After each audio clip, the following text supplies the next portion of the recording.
the ship that came to symbolize terror throughout the unknown regions and eventually the entire galaxy. What's up, Meta Nerds? This video is all about the Knights of Ren flagship, the Night Buzzard. I can actually cover this without getting into Rise of Skywalker spoilers, but I will be pulling from the new visual dictionary and the Kylo Ren comic. It originally started off as a prison transport, classified as a dungeon ship on the planet Oceraton. The company that made them was Oceraton Assemblages, and they operated on this incredibly remote world in the unknown regions. It is unclear who ran this prison, but if it was the New Republic, then that would make their not responding to the rise of the First Order even more unforgivable, because the Knights of Ren launched a major prison break and stole this transport on their way out. This was before Ben Solo became their leader and took the title Kylo Ren, but it seems like most of the other knights were there. The Night Buzzard had a length of 35.94 meters or 117 feet 11 inches, making it about 3 times the length of an X-Wing, and about a Jawa shorter than the Millennium Falcon.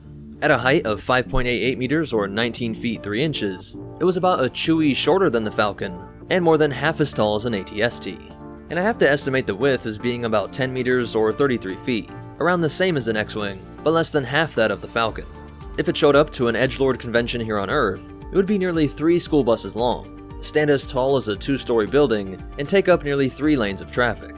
But a lot of what we're seeing is the heavy modification performed by the Knights. The whole body, the sensor arrays on the bow and dorsal dish, the engines, and probably some of the armament was original. But they covered the whole thing in this deep black paint job that most likely had some jamming capabilities, something that we do see with other ships. They added these additional layers of Durasteel plating to cover some vital areas, and you can actually see that some of these shrouds overlap. Now, the engines were said to have been, quote, crudely modified to generate more thrust, but it ended up producing more heat than the insulation was meant to absorb, and resulted in the thick smoke that it spews when flying.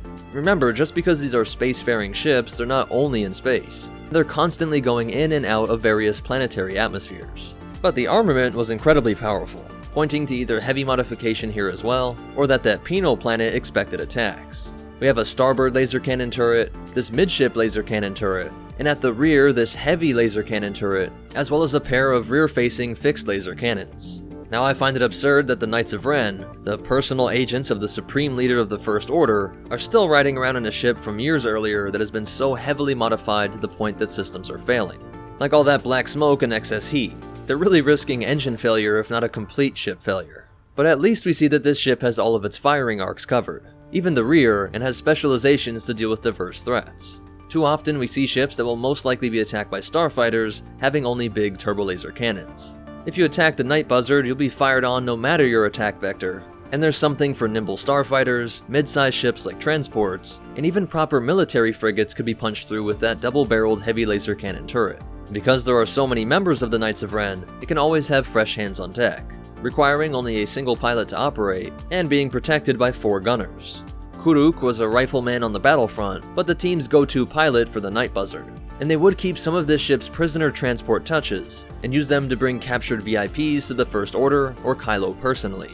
All of the Knights of Ren have mild force powers, and they would use these to torture and interrogate some prisoners, with some eventually losing their lives to the crew's ceremonial weapons.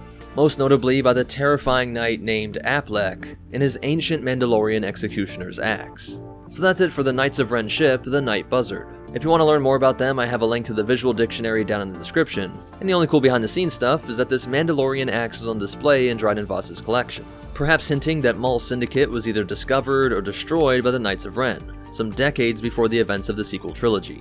And I think it's kind of interesting that this is called a dungeon ship, and that we have these massive dungeon ships of the Dark Empire comic, from which so many other things from the Rise of Skywalker were based on. Let me know what you think of this ship down in the comments. If you want to connect with us on social media, find ways that you can help support this channel without it costing you a thing, or check out our Patreon, be sure to check out the links in the description. Special shout out to our supporters over on Patreon, but most important of all, remember, there's nothing more terrifying than a smog-spewing, poorly modded edgelord mobile, and the Force will be with you, always.